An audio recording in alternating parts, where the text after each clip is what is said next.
I know I've done it before, but I can do it faster. This is my threefer farming route. It's the quickest and easiest way to get upwards of 5 legendaries in a short amount of time, considering there are 3 bosses on top of 2 red chests. This can be done using any character, but I prefer Maya for her raw speed.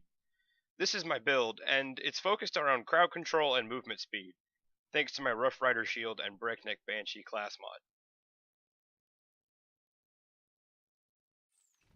Anyways, this all takes place in the fridge, and the first thing you'll need to do is complete the mission Cold Shoulder, then immediately pick up a quest called Note for Self Person here in the fridge.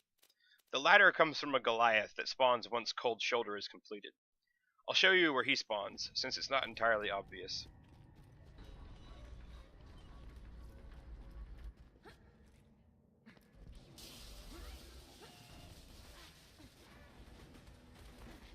He spawns right here, at this door. Once you complete Cold Shoulder, come back here and kill the Goliath, and pick up Note for Self Person. Once you have the mission, return to where you killed Laney White for the Cold Shoulder. She's the first loot source. She drops the legendary bandit pistol, the GUB. There's a plague rat that spawns with her that's a bit of a pain in the neck, but once you kill Laney, head on to where Note for Self Person is taking you.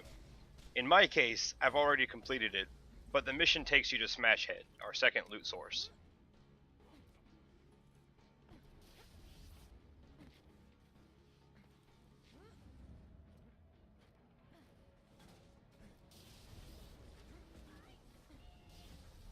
This is where Smashhead and our first red chest are. You have to open the chest to trigger Smashhead's entry. You can clear the room of ads if they're giving you grief, but I just open the chest, take a brief look inside, and then kill Smashhead.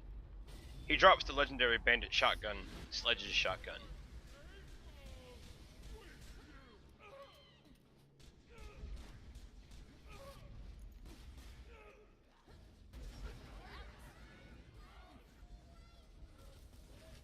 Like Laney, he didn't drop anything.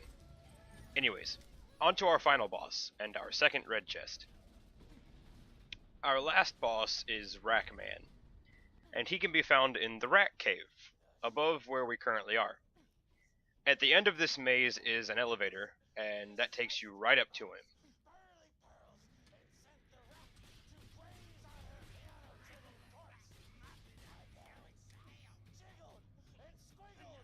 Now, if you are playing as Maya, be sure to let his feet touch the ground before phase locking him.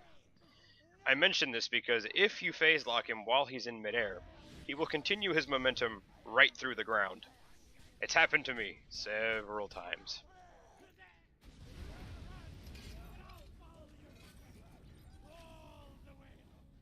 He doesn't drop anything, and the red chest is full of nothing but salt. So let's cut to some clips of the bosses actually dropping some, good loot. That is lovely. No, it's not. Shut up, Maya.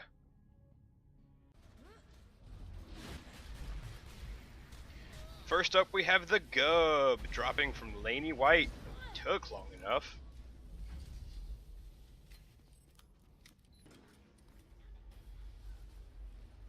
This one took me the longest time, personally.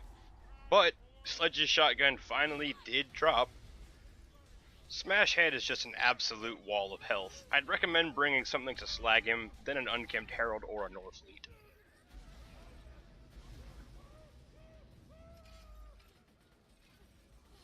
Two down, one to go.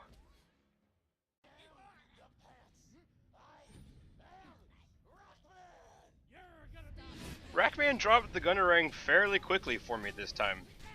Definitely quicker than the last time I did this guide. Ugh. 50 kills, no GUNERANG. Dark times, dark times.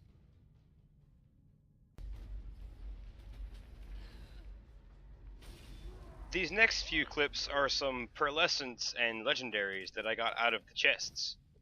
I was honestly very surprised at how frequently they came up for me. I got an Unforgiven, a Storm, and a bonus package, and I even think 2 of those were in the same run.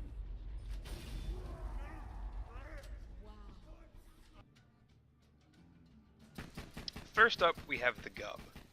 The GUB is always corrosive, and sports a massive magazine. Additionally, the GUB deals very high damage compared to guns of its type, but due to the fact that it is strictly corrosive, its usefulness is pretty limited against non-armored targets. If you don't have a Hornet, the GUB makes for a pretty solid second option, at least in my opinion. I personally don't like bandit pistols in general, but the GUB does hit a lot harder than most. It's a solid option, especially if you need a corrosive weapon. Next up, we have SLEDGE'S shotgun. SLEDGE'S shotgun is a pretty neat shotgun, and I think it's one of the best looking and most unique looking guns in the game. It is essentially a bandit shotgun that behaves like a doll weapon. It always burst fires, even when not aiming down sights. And since it is a double-barreled weapon, it consumes 4 ammo per shot. SLEDGE'S shotgun can come in all elemental types. I love SLEDGE'S shotgun, but there are better shotguns out there for me, personally. Still, it's a fun weapon to run around with. Finally, we have the GUNERANG. The GUNERANG acts like a boomerang. Throw it after shooting, it will travel in a straight line, then turn around and come back to the user. Be warned, however, it can and will kill you. When it begins to turn around and come back, that is when it will explode if near an enemy, not on its initial flight. All in all, each of these weapons are pretty decent. The GUNERANG takes some getting used to, and the GUB and SLEDGE'S shotgun are solid alternatives to better weapons. As always, thank you for watching, and look forward to more soon.